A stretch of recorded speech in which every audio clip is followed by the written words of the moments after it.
অৰ্চনা চক্ৰৱৰ্তী ন্যাস নামেৰে এটা ন্যাস গঠন কৰিছিল তেখেতৰ জ্যেষ্ঠ ভাতৃ মৃণালকান্তি চক্ৰৱৰ্তী। মৃণালকান্তি চক্ৰৱৰ্তী অসম সাহিত্য সভাৰ লগত এটা সময়ত অংগাংগীভাৱে জড়িত হৈ আছিল। প্ৰকৃতপক্ষে ক'বলৈ গ'লে অসম সাহিত্য সভাৰ ইতিহাসত মৃণালকান্তি চক্ৰৱৰ্তীৰ যি যোগদান আৰু তেখেতৰ যোগেদি যি অৱদান সেইখিনি এক ইতিহাস ইতিমধ্যে চিহ্নিত হৈ ৰৈছে। তেখেতৰ বদন্যতাত তেখেতৰ ভগ্নী অৰ্চনা চক্ৰৱৰ্তীৰ নামেৰে এটি ন্যাস গঠন কৰি বঁটা দিয়াৰ কাৰণে নিয়ম প্ৰৱৰ্তন কৰিছিল।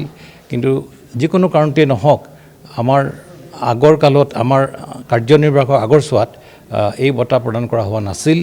গতিকে এই বিষয় লৈ নানান ধৰণৰ আলোচনা বিলোচনা চলিছিল।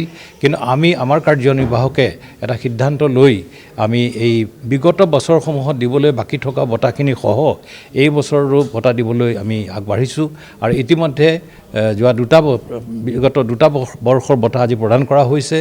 আৰু এটা বঁটা আমি যিটো এই বছৰ দিবলগীয়া বঁটা এইটো আগন্তুক পাঠশালা অধিৱেশনত প্ৰদান কৰিম।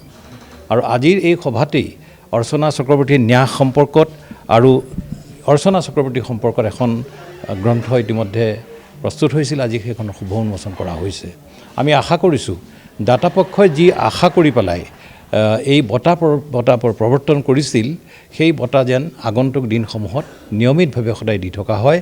কাৰণ তেতিয়াহে প্ৰয়াত মৃণালকান্তি চক্ৰৱৰ্তী তেখেতৰ আত্মাই শান্তি লাভ কৰিব যে তেখেতৰ যি বদন্যতা সেইটো কামত আহিছে। এইবাৰ 3জনক দিয়া হৈছে। শ্ৰী অৰূপ ৰাজ কলিতা, তেওঁৰ এখন গ্ৰন্থ চুটি গল্প সংকলন, এটা সুখৰ গদ্য আৰু 2টা চকুপানীৰ। আনখন দিয়া হৈছে শ্ৰী চনম চাংকি দাস, গ্ৰন্থ মাজেৰ স্বৰ উপন্যাস।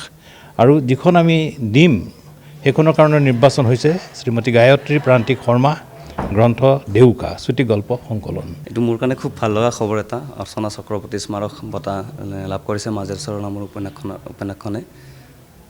খুব ভাল লগা অনুভৱ। আৰু মই ভাবোঁ যি এই বঁটা প্ৰদান কৰিলে মোক উপন্যাসৰ কাৰণে, এই বঁটাই মোৰ দায়িত্ব চাগে আগতকৈ অলপ হ'লেও বেছিকৈ বঢ়াই তুলিলে।